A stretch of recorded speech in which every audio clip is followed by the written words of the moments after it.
Hi, Corey Pitzer here. I want to have a discussion with you about the so-called coefficient of chronic unease. Now, the terms may sound a bit strange, but chronic unease is something that came out of the so-called high reliability organizations that was researched especially by Carl Wick, and is a term that is used to express a deep sense of unease when things going too well, when things are going too well in an organization.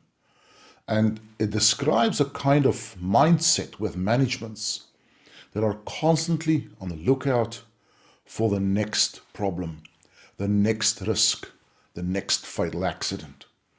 And this is what this is about. It is about an unease to think about what could be the kind of forces that are influencing my organization and to increase or decrease fatal risk exposure.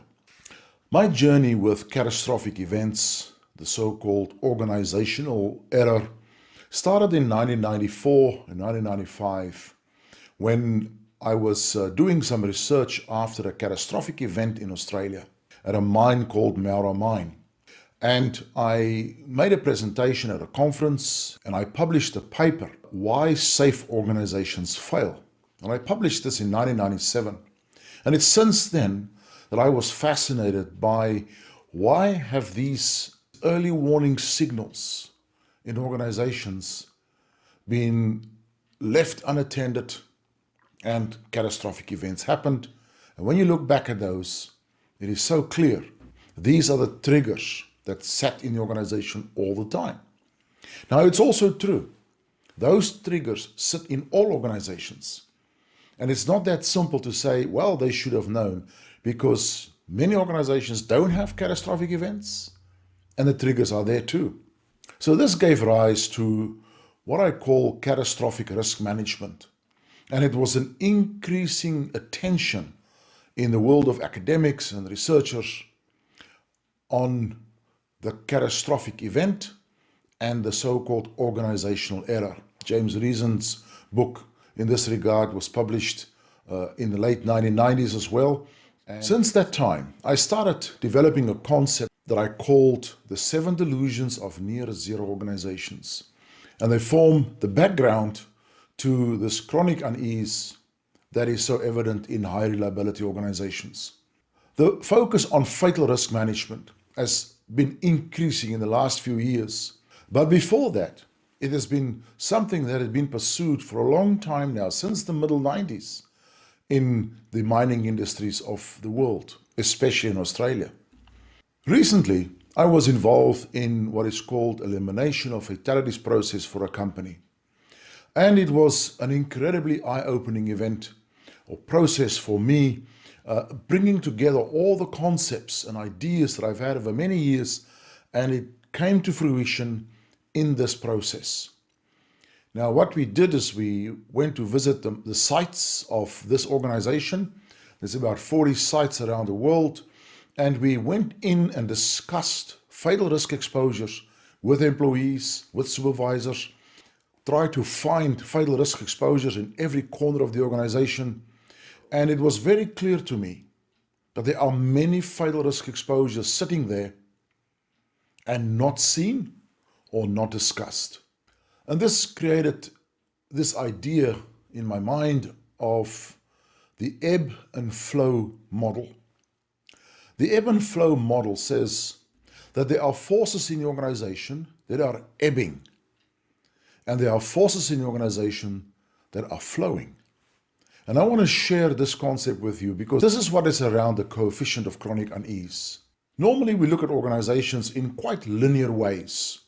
If we look at the cultural level, the mindset level, the trust and symbol level of the organization, we see those kind of factors playing a role in what makes up the thinking in the organization. And that drives the way we make decisions, the way we design work, the way we push incentives in the organization, set goals, etc. Those have an influence on the various processes, how we train people, how we measure failure or success, how we do reviews, discipline. And then we have a level of what I call the exposure level. This is where safety rules operate. This is where humans' behavior comes into play. This is where we do tasks. This is where work pressures exist. And most of the time, we have a positive outcome. We have the work flowing. We have products coming out of the production line, etc. Only rarely would there be failures and we would have accidents. But this is a static view. These things don't live like this in this linear sequence in organizations. They actually ebb and flow all the time.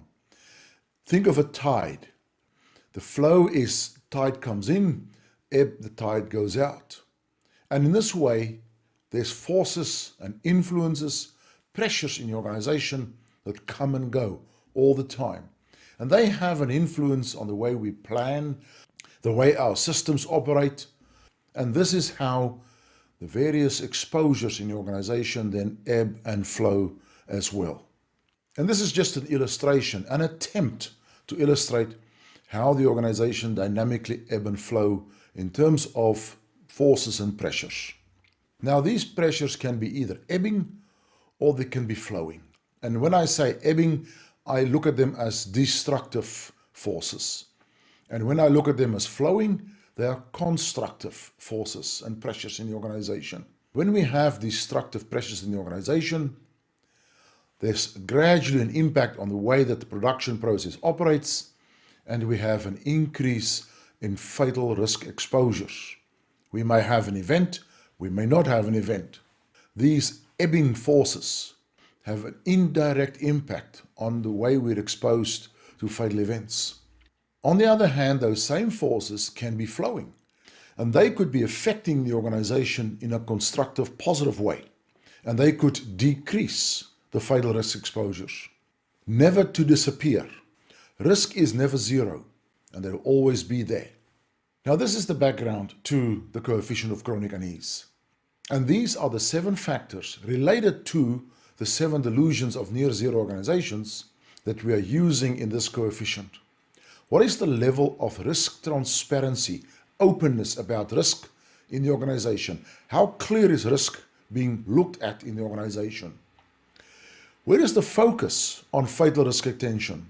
Is it a narrow focus on known risks or a wide open focus on any possible risk in the organization? What degree of testing exists in the organization? Is the safety system rigid, structured, compliance-driven? Or is there a constant self-test active in the organization to look and find holes in the safety system? What are the trends in injury rates? Now, I'm not saying injury rates are predictive of these exposures, because they're not. But is the kind of trends that we see, is there what I call the black triangle, where reportable injury rates are coming down, but serious injury rates are going up? What level of repeat accidents are there? Or are we driving towards looking good in our injury rates? Where is the focus of risk controls? If there's a failure in the organization, there's a natural response to putting a risk control in place. Where is that risk control focus at? Is it primarily looking at adding complexity, adding defenses, protections at the back end of the production process? Or is there a balance? Is it also focused at the upstream level where innovation and elimination of risk are taking place? What is the kind of flow of news in the organization? Is there a tendency to withhold or to modify or to manipulate or to fudge news that goes up in the organization? Or is there a willingness and a capability to allow free flow of information in the organization up and down about risks? And then finally, how is accident causation viewed and responded to in the organization? Is there a focus on people being the cause of accidents and that they should be rectified and that we should focus on their training or coaching or whatever? Or is there a focus on upstream analysis of incidents and upstream correction of failures in the organization. These 7 factors have all been put into a survey that is available from us, and we have a select group of people in an organization making assessments of these 7 factors, and then we have an algorithm that calculates the level of ebb and flow of these factors in the organization. Now here is an example of such an outcome. This is one organization where there is a number of people who have given the response, and you can see in this case there is a stronger flow in the organization. In other words, there is a contraction of risk exposure. If there was a stronger ebb coefficient, this will be indicating that there is an increase in fatal risk exposures. And here is an analysis of the 7 factors to show which factors in this organization are ebbing and which factors are flowing. This concept will be presented at the National Safety Congress in October, when this methodology and this approach will be explained as a presentation at the conference. Join me there.